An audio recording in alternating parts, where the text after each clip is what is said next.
दगिना ngasi फावबदा मी कया सिरे सिनोय खंगब्रा खंगोय को आइना ngasi हाइदोइनी मी कया सिरगे से हौजिक फावबदा मी से सनीगा निफु मरी सिरे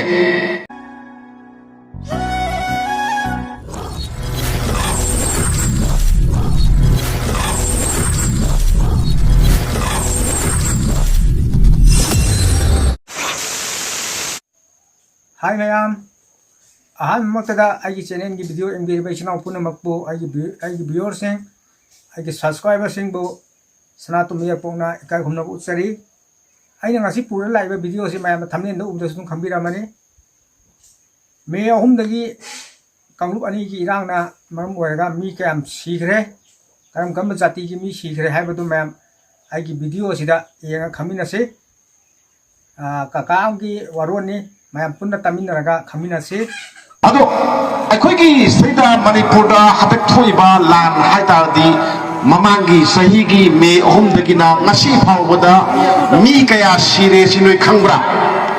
खंगोय को आइना ngasi हाइदोइनी मी कया सिरगे से हौजिक फावबदा मी से सनीगा निफु मरी सिरे सनीगा निफु मरी सिरे को हाबदी 244 हौजिकती महिरुइसिंगसिजु इंग्लिश लेदा खंगदबसु यावेबको 244 से सिरे को मसिगी मनुंगदने मैतई से कयानो हारकांदा सामगा तरागा तरु 116 मैतई द सिए अदुगा कुकी न कया सिरे हारकांदा 120 सामकुन कुकी सी को अतो अतोपा खसु सिए कना कना सिगे कंदा निपानी नेपाली अमा यावी मरिंग अमा यावी कोम अमा यावी बीएसएफ की पर्सनल अने यावी सीआरपीएफ की पर्सनल अमा यावी एआर की पर्सनल अमा यावी मयाम से पुलक पुनसल कंदा 244 सनी का निपु मरी छिए मा मयाम से को लांसियम नुआइते बाय तो कमाई तो गया कंदा मैथई गिदी अखोई कल्चर अमा लई अखोइना अखोइगी इरई पाक्सी यामना लुमना लवी आइगी लैपाक हाइबसे कायगदबो ओरगदी आई हापियो हाइबा अदुबा पुरुपकी मियोइने बे खुइसेको आई इमा लैपाक्सी याम सिजबा अदुबा इमा लैपाक्सी याम निंगबा पुरुपनी अदुना होजिकी लानसिदा सिबसिदलेको होगी ममागी हाइतादेको मपागी अयुक्तना नुमित ओइबा नुमिदांगदना थाजा ओइना येंबा नाइतोम तोपा पोपा मचा नुपा ओ अमम पोपा ममा अहुंगी थमुई थुगाइगिबा मसा अहुम यावी मैम यिंबिउको मथन्ना पोकु मचा नुपा माना सावरगा हायें कोइ माइ मपान चादोइनी अखोइजि इंगना सिकनन लेदोइनी नुआइना अखोइजि हिंगनदोइनी न खंजाबा मचा निपा मथन्ना पोपसे अहुम सि को अतै लेहुदबोजि सिगी लानसियोंको कयाम तमसिबा लानो यंको खुनापी मयाम अमा नुपादा नते इमा इबेल मयाम सुसी नुमई न पादगसी को बोम न पादगसी सियाम नुआइ तब थौदोंनि युमदा लैबा नतबदा खुना पचपन सिबा यावी मयाम अमा यावी को सि थुइनि को अदुना माइरोइसा अदुना अखोइगी बांगदा तारिबा इरै पाकन बाहाइबसे मसे नोइ पुनमकी थौदांनि अखोइ पुनमकी थौदांनि अदुना थौदांग से अखोइना माइ लेरगा सेनबा यादे अखोइना माइ अखोइना मसिगी से माइ लेर सेनबा दि कैनो खंब्रा अखोइदि कीरे अखोइ मणिपुर लेररोइ अतोपा लेबाता मतम खर लेररोगे अदुगा इन तब पोराकादा सेप पोराकादा सही अमनि लेरगा लाके हाइना खनबा मिदो मदु मैतै मसानति अदु इयान संगबनी सेंगदबा इयान बनी को अखोई लान मरक्सिदा कदोरे अखोई लान याउद्रसु लान मरक्सिदा इहे तमगदबनी देन अदगिदी अखोई तौगदब थौक मयाम अमा तौगदबने बको सिगी पोर्सना नाकल अमदा थमसि मणिपुर सिदा हजक फावबदा अखोई पुनमगना लाइदोंना लाटपा याबा अनिखक लइए अंगांग सा तावको लाइदोंना लाटपा याबा मी अनिखक मणिपुरदा पोकी कना कना माली कना माली हा नो मोई को मन सोप या पुंती मोई दो दी बको मोई नि सोप या दी दा मोई कन हाइनर को सिको अदुना लाइगुम लाटप याबा मी अनि do kari gi no khoi lai dong na la toi se hai kan do ai hai do hai do ni ko ai hai ge amana karma matam da kumja 1891 sok lising amaga sanipan mogja mathoi da thukiba sahi teret kuntak pa 7 year disba khoi devastation naina sahi teret kuntak pa na mathoi yang ai kin lan wari ligi ko mayam wari sam sang ne ko sahi teret kuntak pa kaman thoi no hakanda ningthau khubam munaba ningthau khubam munaba dagi kadore awagi mateng lawraga manipur da landaba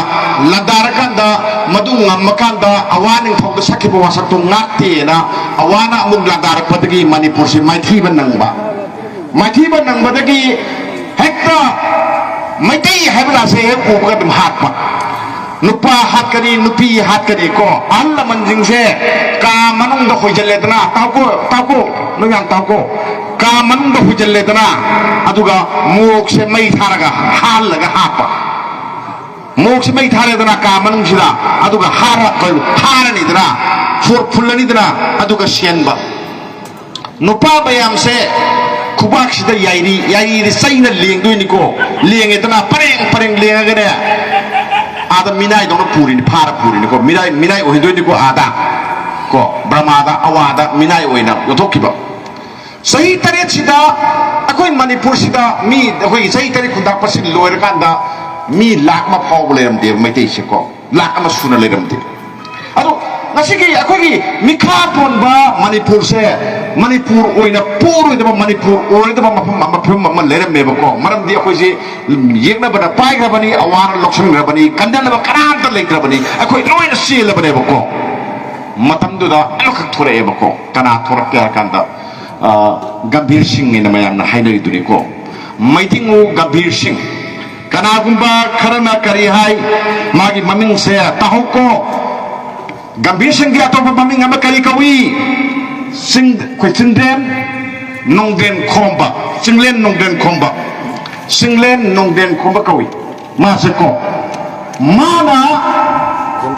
Manipur tauko Manipur Levi nama Shemi Manipur Levi di keno kambra mana maitai mayam soina kundari ba mayam siri ba mayam do khomjalle aduga langi sanga khamsi mana Shemi masibu kai ko gibo Manipur Levi har khangne ko Manipur gi langi maitai langi ni ko Shemi je madu tawraga ada British ki mateng lawraga atai dei muigo wakhal mana ba mayam ama punsallaga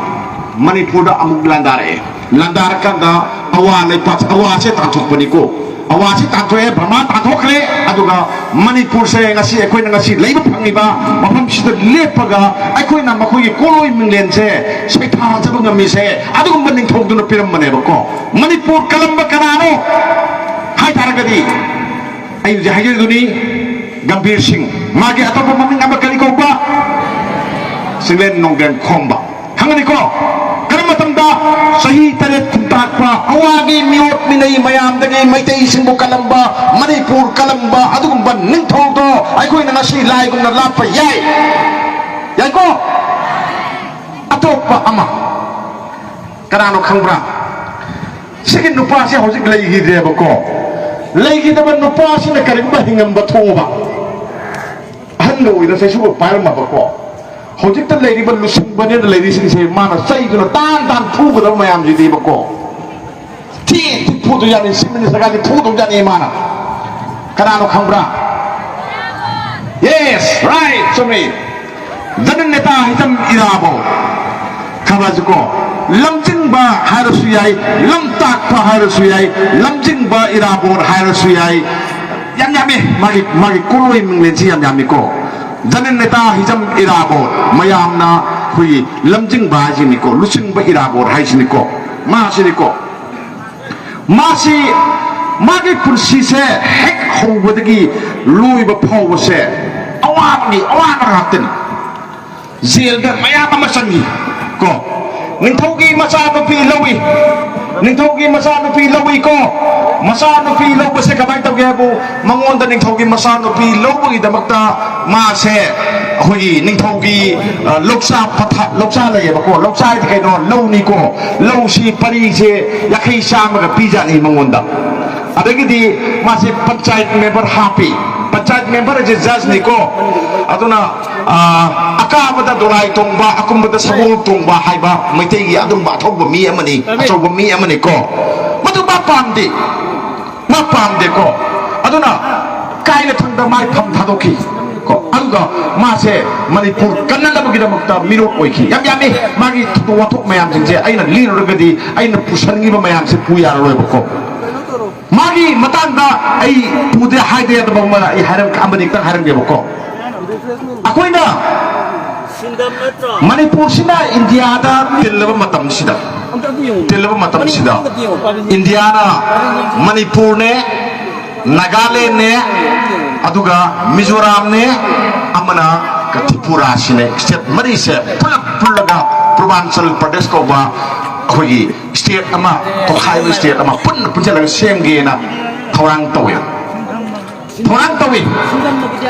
अदु थौरांग दो माना याखि माना यादे माना खोंजंग junction Wahabi मयांग बलुनेना को अदुना मरम ओरगा ngasi manipur se manipur oina lehawi natraga di khoi jaga dore masagi atopa achogoi state ama koi hani khoi maitai gi oiba order daga na khoi yiromi gi oiba mafam ama akhoi phangba ngam oye bako yamna nuksiba mi amani ko british na su matam tu da kamai to gya kanda brahma gi saruk khara india gi saruk khara pullaga to khaiba leiba kama shen gi thorang ma torami madu sumana yakiti chini ko maduna mana mari kursi katiba kamai to da kali akanda pasai Purbanchal Pradesh se sem base yaroi haibagi MDU holda Manipur Dramatic Union gi hol se asida miyam gi oiba mifam ma pakhe ebako mairo video si lo jinjrage mayam hobudi loibo yang biro nungai mayam like to biramo ai channel na sa no bacham biro page no yor ko subscribe to biramo matham thu nungai video por lak sage adu bodi mayam ngai biramo okay bye bye